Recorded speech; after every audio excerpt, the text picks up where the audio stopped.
तो इस समय आपको दिखाई दे रहा है मेरे सामने एक बॉक्स, और इस बॉक्स में है प्री एम्पलीफायर सर्किट की ब्लैंक पीसीबी। जी हाँ, प्री एम्पलीफायर सर्किट की ब्लैंक पीसीबी। जो ब्लैंक पीसीबी है ये हमारी 3 तरीके की आईसी में चल जाएगी। एक तो CD3161 या LA3161, और एक आती है 6225 KIA 6225, और तीसरी आती है BA328। तो ये 3 तरीके की जो आईसी होती हैं 8 पिन वाली, ये प्री एम्पलीफायर की आईसी होती हैं, यानी हेड प्री एम्पलीफायर सर्किट की आईसी।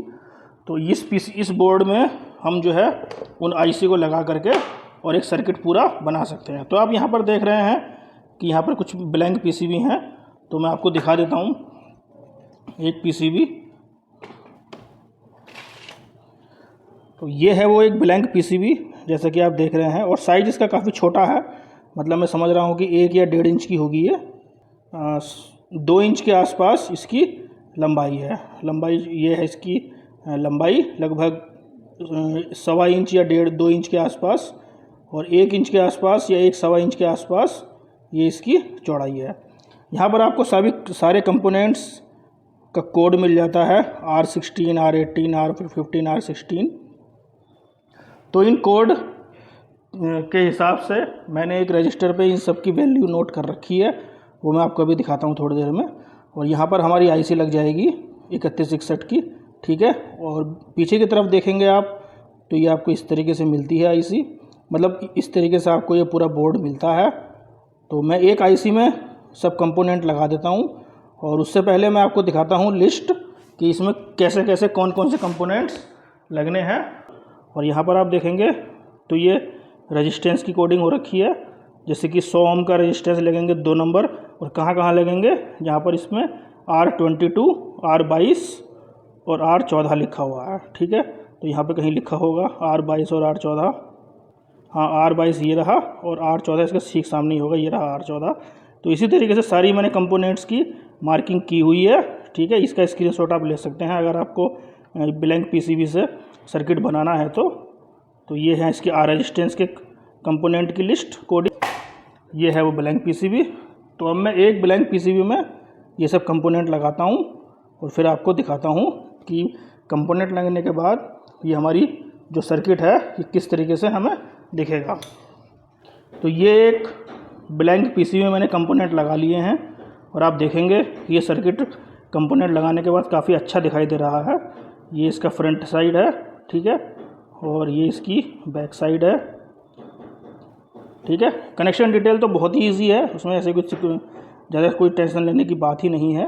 ये वाला जो ये पॉइंट मैंने एक्स्ट्रा निकाल रखा है, ये ग्राउंडिंग के लिए है, ये 12 वोल्ट प्लस के लिए है, ये आउटपुट है इधर वाला, और ये दूसरा आउटपुट है, ठीक है। हेड के लिए ज़्यादा कुछ सोचने की ज़रूरत नहीं है।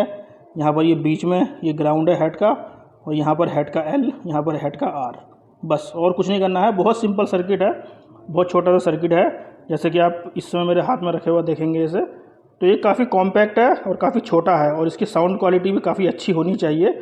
वैसे मैंने इसकी साउंड क्वालिटी अभी चेक नहीं की है, लेकिन ये इसी तरीके का एक सर्किट मेरे पास और है, और उसमें भी सेम यही कंपोनेंट लगे हुए हैं, तो उसकी साउंड क्वालिटी मैंने चेक की हुई है, तो बहुत बढ़िया साउंड क्वालिटी उस वाले सर्किट की है। तो उसी के हिसाब से सारे कंपोनेंट्स इसमें भी लगे हुए हैं सेम टू सेम, तो इसकी साउंड क्वालिटी भी काफ़ी अच्छी होनी चाहिए। बाकी मैंने इसको टेस्ट नहीं किया है अभी, और इसको हम टेस्ट करेंगे। और अब आइए इसको करते हैं टेस्ट।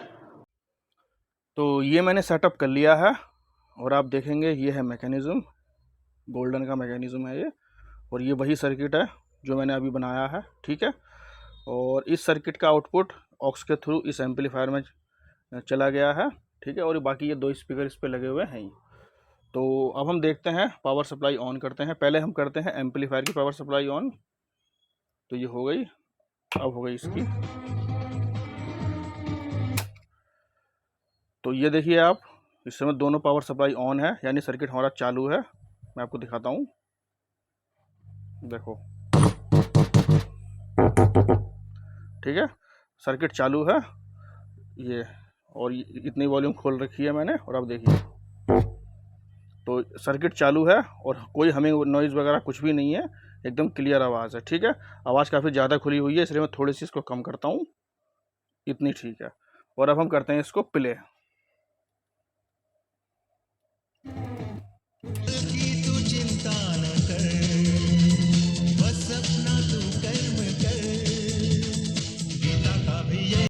तो इस सर्किट की साउंड क्वालिटी आपने सुन ली होगी, और साउंड क्वालिटी वास्तव में ही बहुत ज़्यादा अच्छी है।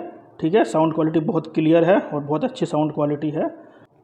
तो ये जो ब्लैंक पीसीबी हैं, ये 50 पीस हैं इस समय, और अगर किसी भाई को ये ब्लैंक पीसीबी चाहिए तो मुझे मैसेज कर सकते हैं। एक ब्लैंक पीसीबी की कीमत है 30 रुपये, सिर्फ 30 रुपये में आपको ये ब्लैंक पीसीबी मिल जाएगी। कंपोनेंट्स की लिस्ट में आपको दे ही दूंगा। ठीक है, किसी भाई को चाहिए हो तो मुझे व्हाट्सएप मैसेज कर सकते हैं, और मेरा व्हाट्सएप नंबर आपको डिस्क्रिप्शन बॉक्स में मिल जाएगा। ठीक है दोस्तों, तो फिर मिलते हैं फिर किसी नेक्स्ट वीडियो में, तब तक के लिए गुड बाय।